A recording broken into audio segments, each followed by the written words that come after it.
Automatic হাজিরা sheet তৈরির প্রথম টিউটোরিয়ালে আমরা দেখেছি কিভাবে একটি মাত্র কমান্ডের মাধ্যমে মেইল মার্জ করে সকল হাজিরা শীট খুব কম সময়ে তৈরি করা যায়।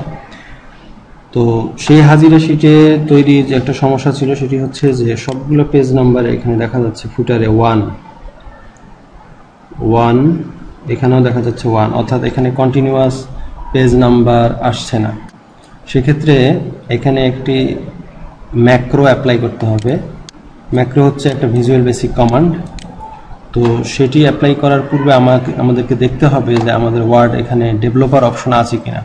এখানে দেখা যাচ্ছে ডেভেলপার অপশন নেই। ডেভেলপার অপশন এখানে নিয়ে আসতে হলে ওয়ার্ড অপশনে যেতে হবে। এখানে এরপরে Word options, popular, show developer tab in Windows.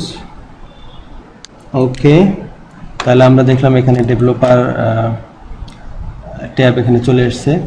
এরপরে যেতে হবে ভিজুয়াল বেসিক আসার পর ইনসার্ট মডিউল। এই মডিউলে আমরা একটা ম্যাক্রো পেস্ট করব। ম্যাক্রোটি অলরেডি তৈরি করা আছে, সেটি হচ্ছে এটাকে আমরা কপি করব। এরপরে ভিজুয়াল বেসিক এডিটরে আমরা এটাকে পেস্ট করব।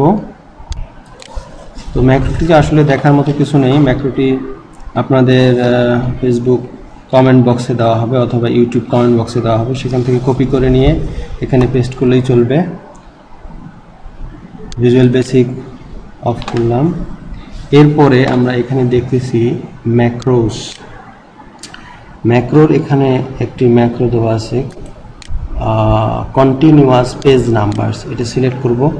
সিলেক্ট করার পরে রান করার পরে দেখা যাচ্ছে যে এটি ডান দিকে খেয়াল করবেন যে স্ক্রল বারটি আস্তে আস্তে নিচে নেমে যাচ্ছে। তো স্ক্রল বারটি নিচে নামা পর্যন্ত আমরা অপেক্ষা করব। আমরা ইতিমধ্যে ম্যাক্রোটি অ্যাপ্লাই করেছি এবং দেখা যাচ্ছে যে আমাদের স্ক্রল বারটি নিচে চলে গিয়েছিল, এখন উপরে এসেছে। তার মানে হচ্ছে সব পেজ ফুটার কন্টিনিউয়াস পেজ নাম্বার অ্যাপ্লাই হয়ে গেছে। দেখুন এখানে নিচে আমরা দেখতে পাচ্ছি পেজ 1, এখানে পেজ 1, এরপরে আমরা দেখতে পাচ্ছি পেজ 2। এভাবে যদি আমরা লাস্ট পেজে আসি তাহলে দেখা যাবে যে এখানে পেজ নাম্বার 490। দ্যাট মিনস আমাদের total continuous page number apply হয়ে গেছে। এই পেজ নাম্বারটি কত দ্রুত ম্যাক্রোটি অ্যাপ্লিকেশন হবে এটা নির্ভর করবে আপনার কম্পিউটারের স্পিডের উপর, ওয়ার্ডের স্পিডের উপর এবং আপনি কতগুলো ক্যান্ডিডেট হ্যান্ডেল করছেন তার উপর। ধরুন আমাদের এখানে 490, কিন্তু আপনার পরীক্ষাতে যদি 1000 হয় বা 1500 হয়, সেক্ষেত্রে ওয়ার্ডে ম্যাক্রো অ্যাপ্লাই হতে বেশিক্ষণ সময় লাগতে পারে। এই জন্য আপনাকে ধৈর্য ধারণ করতে হবে। তো আজকে এই পর্যন্তই। আমরা আগের টিউটোরিয়ালে দেখেছি যে কিভাবে খুব কম সময়ের মধ্যে মেইল মার্জিং পদ্ধতিতে আমরা অটোমেটিক হাজিরা শীট সবগুলো একবারে তৈরি করতে পারি ওয়ার্ডে।